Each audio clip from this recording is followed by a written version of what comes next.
বন্ধুরা, আজকে আপনাদের সামনে একটা দারুণ মিষ্টির রেসিপি নিয়ে হাজির হয়েছি। খুবই সহজে এই রেসিপিটা বানাতে পারবেন। তো দেখে নিন আজকের রেসিপির নাম পাউরুটির মালাই রোল। প্রথমে একটা পাত্রে ঠান্ডা দুধ নিন, তার মধ্যে 2 চামচ মতো গুঁড়ো দুধ দিন। এরপর পরিমাণ মতো চিনি দিন। এরপর ভালো মতো নেড়েচেড়ে নিন কিছুক্ষণ ধরে। তারপরে এর মধ্যে দিন চালের গুঁড়ো পরিমাণ মতো। এরপর ভালো মতো নাড়তে থাকুন যতক্ষণ না এটা পুরোপুরি ঘন হয়ে আসছে। দেখুন মা এখানে এই দুধটা অনেকক্ষণ ধরে নাড়াচাড়া করার পর কতটা ঘন হয়ে এসেছে। এবার ওপর থেকে 1 চামচ মতো ঘি দিন।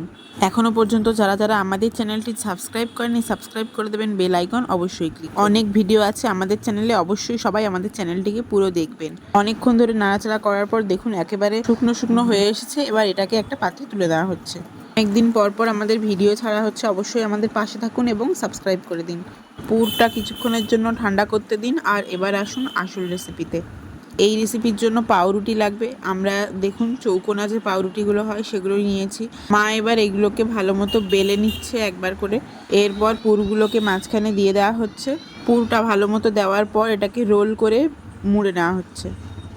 এখানে মা যেভাবে দেখালো আপনাদেরকে, ঠিক সেইভাবেই এখানে তৈরি করে নিতে হবে সমস্ত এই রোলগুলোকে।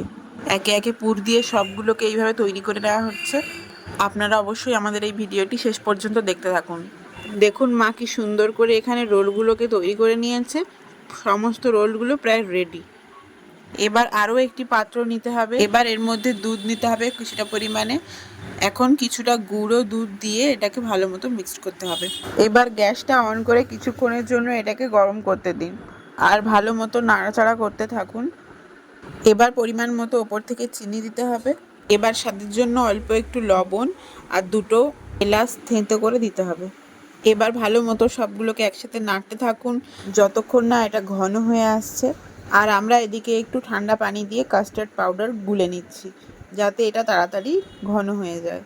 অনেকক্ষণ ধরে দুধটাকে জাল দেওয়ার পর দেখুন ওপর থেকে একটু কাস্টার্ড পাউডার দিয়ে দেওয়া হলো। কাস্টার্ড পাউডার দেওয়ার সাথে সাথেই কিন্তু ভালোভাবে এটাকে নাড়াচাড়া করতে হবে। এবার দেখুন দুধটা কতটা ঘন হয়ে এসেছে। এবার আমরা শেষ পর্যায়ে চলে এসেছি। এবার মা দেখুন চামচ দিয়ে কাটিয়ে কাটিয়ে এখানে সুন্দরভাবে সব রোলের মধ্যে যেন এই দুধটা পড়ে সেইভাবে দিয়ে দিচ্ছে। দেখতে যেমন, খেতে কিন্তু অসাধারণ এই রেসিপিটা। পুরোপুরি রসমালাইয়ের মতো দেখতে লাগছে, তাই না?